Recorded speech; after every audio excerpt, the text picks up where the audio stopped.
Welcome to From the Stands, your one-stop shop podcast for insider access and in-depth interviews with your favorite Billiken coaches and players.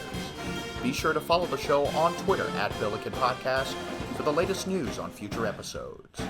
Now, here is your host, Billiken Athletic Director, Chris May. Welcome back, Billiken fans, to From the Stands, where we talk Billiken sports. We're here with head coach Josh Schertz as we are coming off a great performance last night.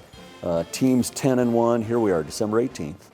As you really look at the season, and we've talked about all along, where do we need to be through non-conference? How do you feel like the development has gone to date? It's been good. I think we've improved. Certainly. When you look back to June when we started to getting into the season to where we were on November 3rd against SEMO, to some of the things we've experienced, I think we've seen improvement defensively, offensively. We're taking better care of the ball.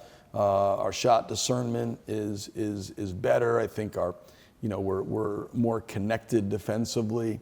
I think we've seen a lot of growth. Our offensive rebounding has improved. We can be better forcing turnovers. There's obviously a lot of stuff we can do better, but we've grown. We've improved. I think we're more connected. I think the trip to California, some of the adversity, the Stanford game, even the Santa Clara game, going through that stuff helps you. And I think we came back from California a little more connected. We got a good group of guys. I think we're on a good trajectory. I think those things are always, incredibly fragile. It's much easier in competitive sports to be bad than it is to be really good. And it's very easy to be bad. It's very hard to be good and certainly to be elite championship good. And so, we've got to continue to build, but we know, it's very fragile. And with success, that brings tremendous competitive challenges as well. When you have a lot of success, a lot of the things that can derail you, those forces knock even harder when you're doing well as opposed to maybe when you're struggling. So we're in this awkward time. Finals just get over. Students have gone home. Our guys are grinding. How do you keep them focused, and how do you keep them at the task at hand every day? Because it's a hard stretch here for 2 or 3 weeks. You get through Christmas, but how do you keep them totally focused on the prize?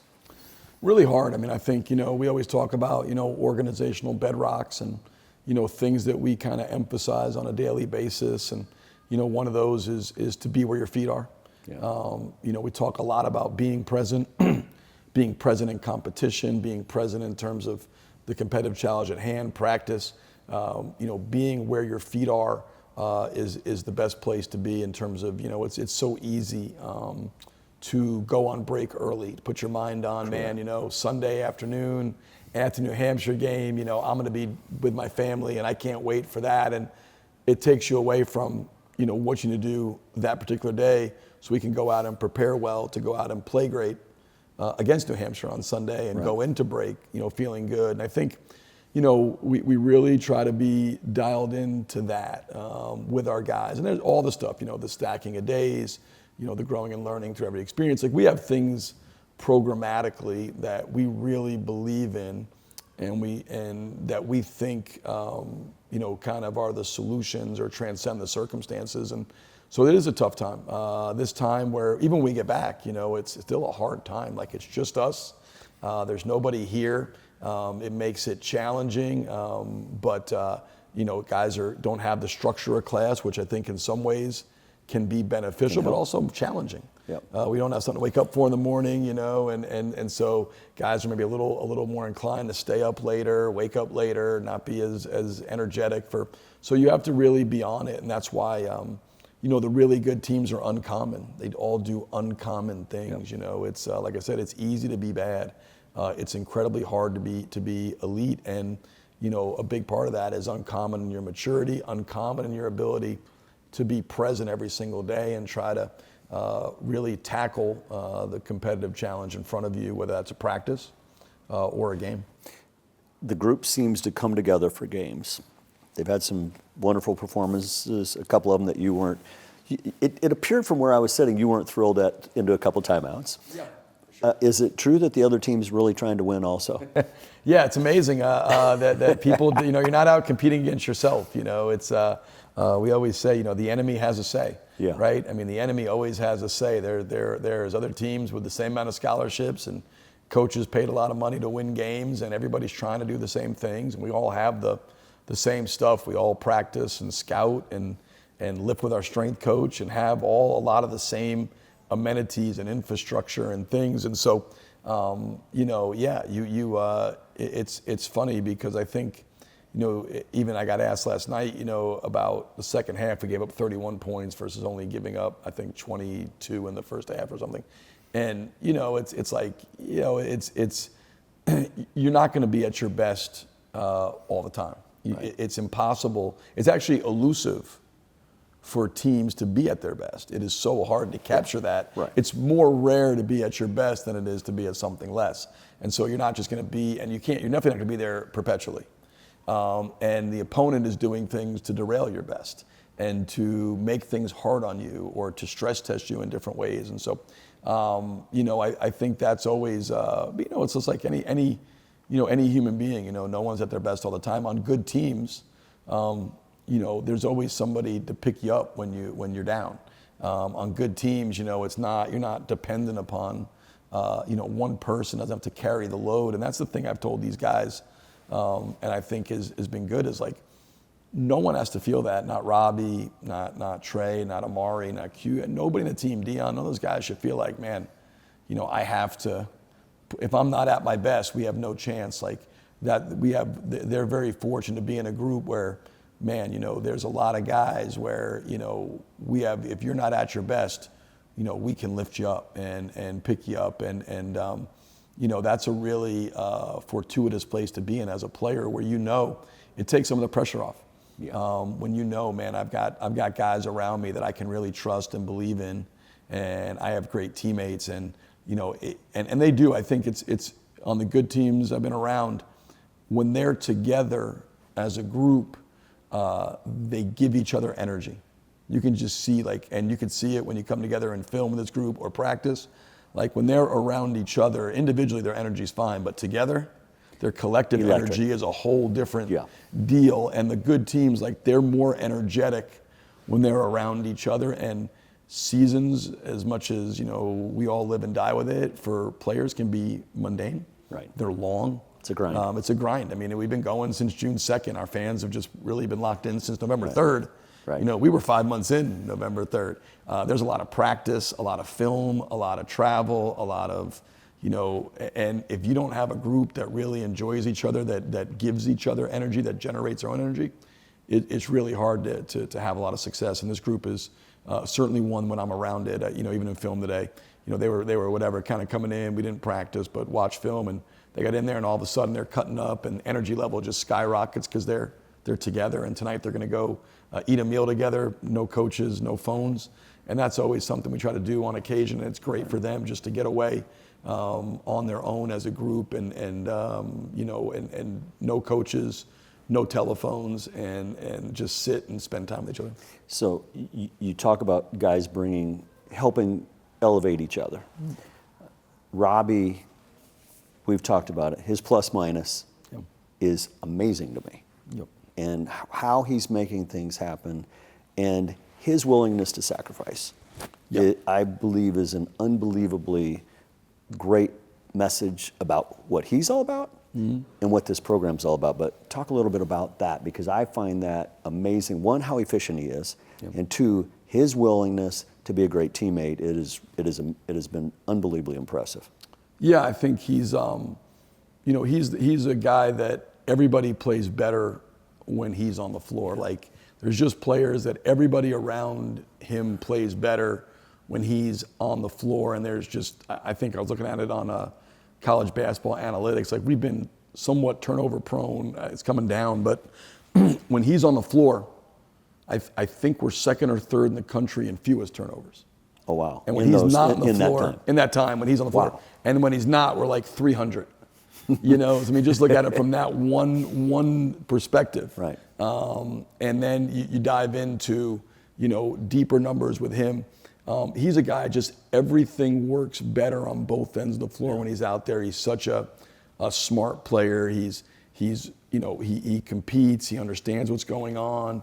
His passing, his gravity to pull things away. You know, his ability defensively. He's certainly not an elite individual defender, but he holds up. He's an unbelievable team defender. Yeah. He's always in the right place. He's always directing his talk where he is positionally. He protects the basket, not always with shot blocks, but with his body. He does so many things. He's not a great rebounder, but he boxes out. Yep. You know, I mean, he just does so many things inside the game that impact winning that maybe the casual fan doesn't see. And I've told him this, like, you know, he's probably to this point sacrificed, you know, more than anybody, and we're all sacrificing. But he's, you know, we're playing so fast that sometimes it doesn't lend itself to him to be in the play because he's trailing it, and the guards are so quick and they're so aggressive.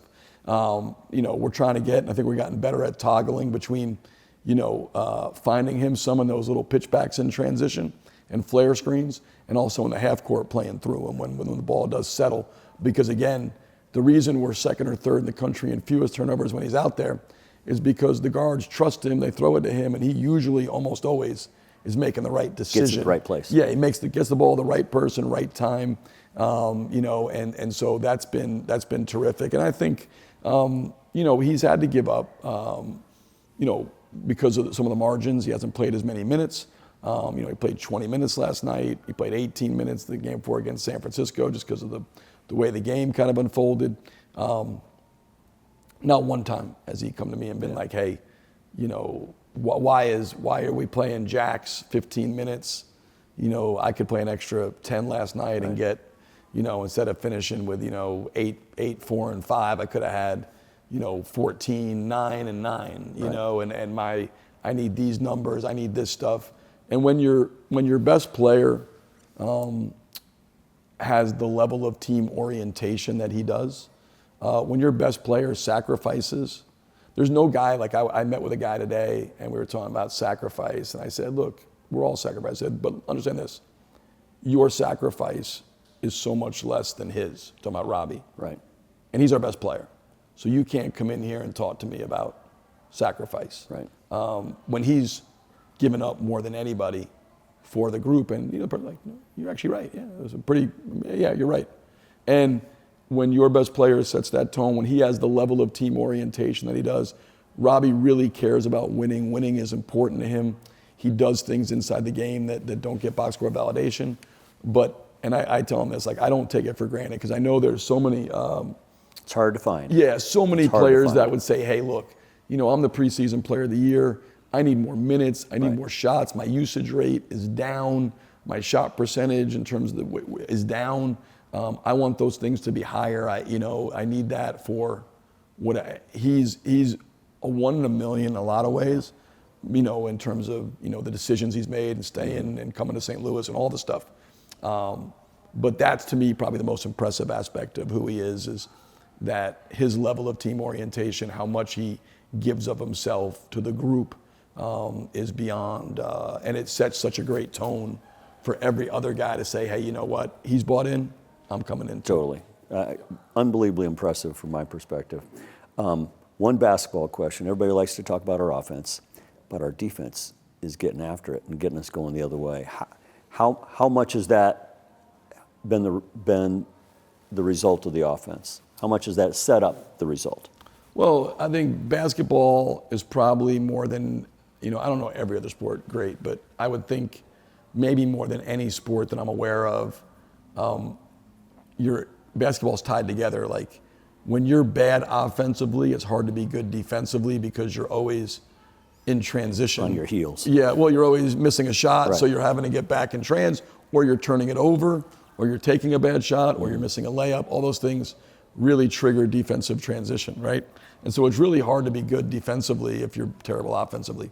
And if you're terrible defensively and you're never getting stops, hard to be really good offensively. You're always hitting the ball in the net. And now, okay, we got to take it out, throw it in. And hard to get transition on made baskets. So I think it ties together. And if you go back, like, our offense has gotten a lot of, even going by my time in D2, I think we led the country 4 or 5 years in my 13 years at LMU in field goal defense, and maybe only twice in field goal offense, But we were the team in, so going by my time in D2, if you go to Indiana State, that team in 23, 24 got so much acclaim for its offense, which it was really good. We also ranked number 1 in the Valley in defensive efficiency. We were, so even last year, I think we were 6th in offense in the A-10, but 4th in defense. Defense always trumps offense because defense stabilizes you. Defense is what drives consistency. As much as, people gnash their teeth over shot making, it's a variant. I can assure you no one, no matter how bad the team, is missing on purpose. No, everybody wants to score. And so everybody's trying to make whatever shot it is they're taking. Defense is not a variant. Defense is something that you can hang your hat on. It's the thing that the nights where you go, we made 17 threes last night. There's going to be nights coming up, we make 5. We'll go 5 for 27. That's going to happen. That's not a question of if, it's a question of when. The key is, how do you win when you go 5 for 27? How do you win 2 games in California when you go 12 for 47 from 3 in those 2 games combined? And just say, we got blown out, or just what, we missed shots. Well, we couldn't win those games. Yeah, you can. And the defense and the rebounding, the ability to really buy in, and our whole thing is, we want to play fast. We want to play fast on both ends. We want to be, the best teams are hard to play against on both ends of the floor. It's not a cakewalk defensively and they're hard to guard, or man, they're so tough to score on, but offensively they stink. The best teams are really hard to go against on both ends. We want to make it a miserable experience. So they stress you for 40 minutes. 40 minutes, every possession, 150 possessions. That's ultimately how you become a dominant team, where you just can take people's will. Because on both ends of the floor, it just feels like it's unrelenting. The defense, the pressure, the ball pressure, the gaps, the rotations, everything's on point, the rebounding, then the transition, the pace, the execution, and then you're back and and it's just, it can wear you, physically and mentally if you do it. And we've seen a couple of times this year where, we've been able to take our will and impose it on the game. And it's through the relentlessness of the execution, the pace, how from possession 1 to possession 150-ish, I think last time was 164, I guess, or 154. We're playing every possession at a high level. When we do that, or get as many of those high levels as possible, you can take people's will, and that's how you become a dominant team, which is, an elevation even over, being a great team. You can get it to where you're dominant, but to do that, to take somebody's will, it doesn't happen the first 5 minutes. You got to do it over a period of time. You got to be able to sustain your intensity and do it on both ends of the floor. Well, you can tell that intensity is growing. You can feel the excitement in the community starting to build, which is, when I'm getting calls for the New Hampshire tickets, there's some growth. But and you can feel the bounce and the excitement in the building. How much did Kevin Kalish and that soccer team help bring the energy to what you do? Well, I think a couple things. One, it was an incredibly inspiring run because of how it happened. Yeah. It's something, as a coach, I think our players, feel the same way, of just like, you watch a team like that and the stuff you talk about, the resilience, how connected, the belief in each other. The way they rallied time and time and time again.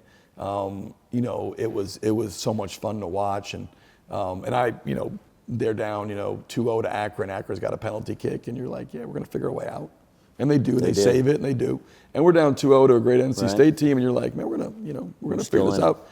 Save a penalty kick, again, and next thing you know, it's 2-1, and we're a sliver away on that shot from tying it at 2. Yeah. And had we tied at 2, I have zero doubt they win the game. Yeah. No doubt. And it was a sliver away. So, but what it's done is shine a great spotlight, on our university. Yep. I think, we're in a sports town.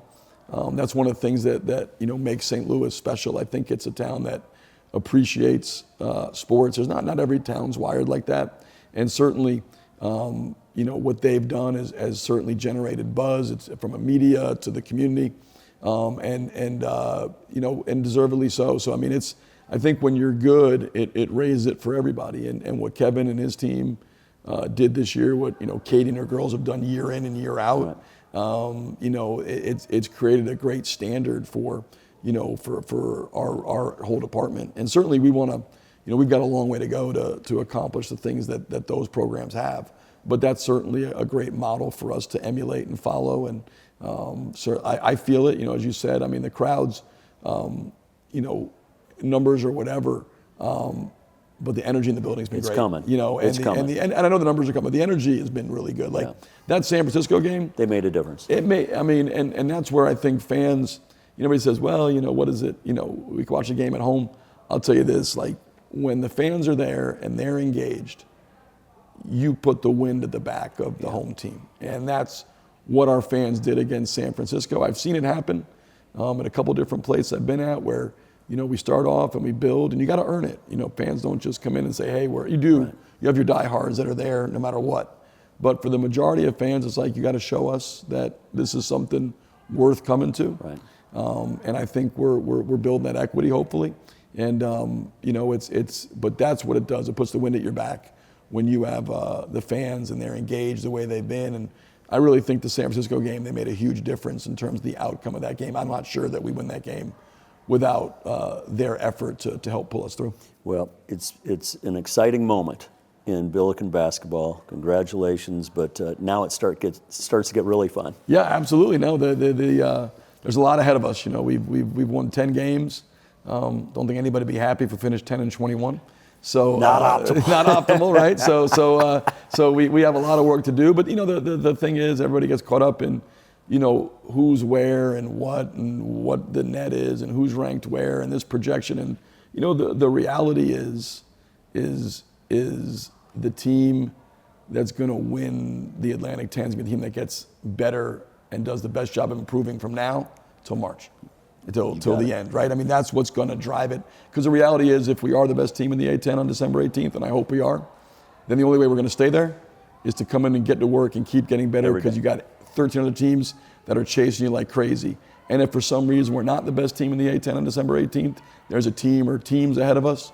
Only way we're going to catch those guys is to get in, get to work, get better so we can catch those people ahead of us and then pass them and stay up there. So the reality is, no matter what it is, it's about getting to work, getting better, improving. And I think these guys have adopted that mindset. They understand what it's about, and we're focused on trying to put our best foot forward, win the gap in preparation. Have a great day tomorrow, and get ready for a good New Hampshire team on Sunday, and then go into break in the right frame of mind. Have a great holiday season. Until we do it again, roll Bills. Roll Bills. Thanks for listening to From the Stands with Billiken Athletic Director Chris May. Subscribe to our podcast in the iTunes Store and have the latest episodes sent straight to your phone. Go Billikens!